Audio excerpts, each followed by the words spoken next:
In the 6th century BC, a great philosopher was born in China. His name was Lao Tzu. He was such a humble and simple person that every bit of his insight is valuable.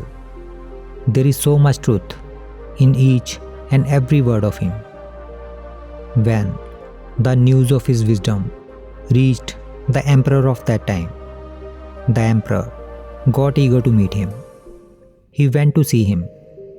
When he reached the door of the Lao Tzu, he saw that there was a small garden just outside that hut, and Lao Tzu was digging soil in his garden. The emperor went to him and asked, "Are you Lao Tzu?" Lao Tzu said, "Yes. Tell me, how can I help you?" The emperor said, "I have heard that you are very extraordinary person, but you are looking very ordinary person, and neither you have any literature, but still you are looking very calm. I also want to be calm just like you. My mind is very restless. Can you tell me your secret to a calm mind?" Lao Tzu said, "Okay, you do one thing. You come to me in the morning before sunrise." And then Lao Tzu became silent. The emperor went back, but he could not sleep that night. He was curious about what Lao Tzu will tell him. The next day, the emperor reached there before sunrise. He saw that Lao Tzu was watering his plants. Lao Tzu said, "King, come here and water all these plants one by one with help of this jug. This is a row of 15 plants. You have to water all these plants one by one. But remember, while watering all these plants, don't do anything else. Don't even think about anything else. Just focus only on the water and the plant. If any thought comes to your mind, then stop there and again start watering from the first plant. When you have watered all the plants, then come to me." Saying this, Lao Tzu went inside. The emperor found this work a bit strange and felt that he would finish this work in a few minutes. He picked up the jug and started watering plants. He watered the first plant, and just as he was going to water the second plant, he started thinking about the garden of his palace. But just then, he remembered that Lao Tzu had said not to think about anything, and if any thought come to his mind, then start watering again from the first plant. The king was honest. He knew that if he wants to learn something, then he must obey Lao Tzu. So, he again went to first plant and started watering it. Then, he watered the second plant, and just as he was going to water third plant, a thought of some urgent work of his kingdom came to his mind. The king was little embarrassed now. He again came back to the first plant and started watering it. This time, he watered 4 plants. Just when he reached 5th plant to water, a thought about his neighboring enemy country came to his mind, and he started thinking about security of his kingdom. Just then, he became aware that he had started thinking again.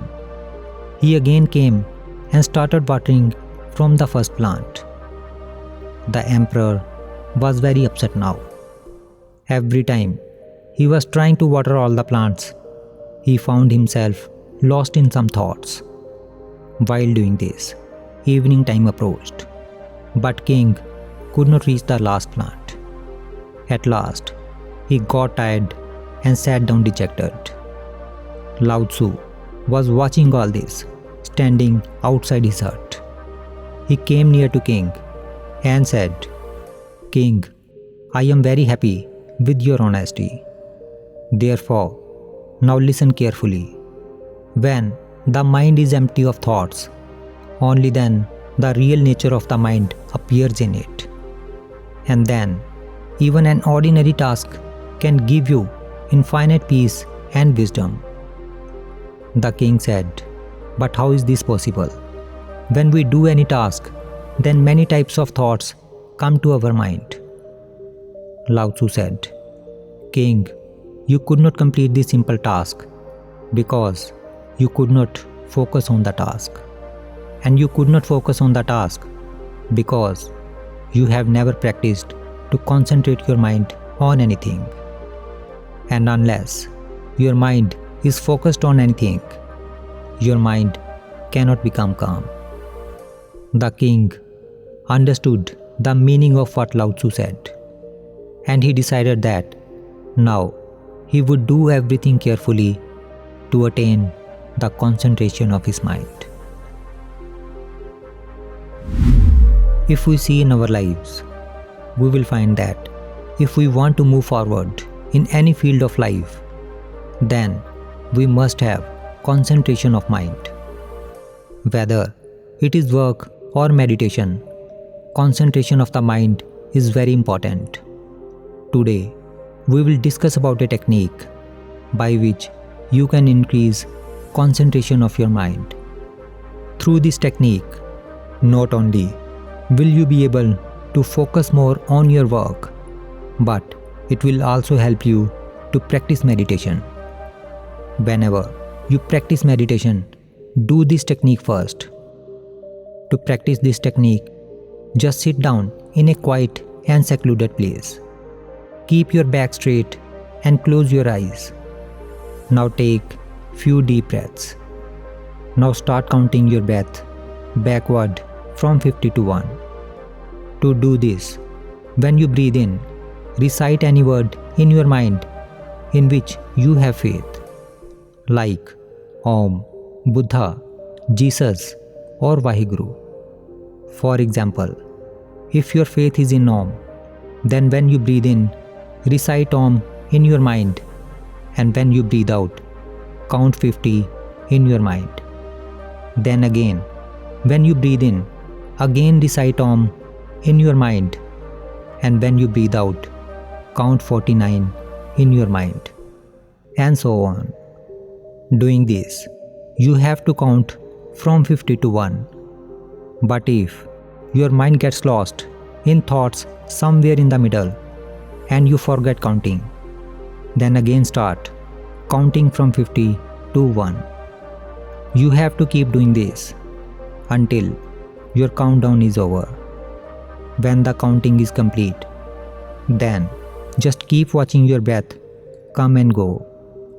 Counting down your breath makes your mind more focused and more concentrated on something. By practicing your mind to concentrate on one thing will not only get you success in meditation, but also in the outer world. You can also count backward from 100 to 1 as per your wish. By doing this, you will be able to make your mind more focused and more concentrated. And one thing you should always remember is that concentration is the root of all the higher abilities in a man. It is not about having a million things going in your mind at once, but rather being able to focus on one thing at a time.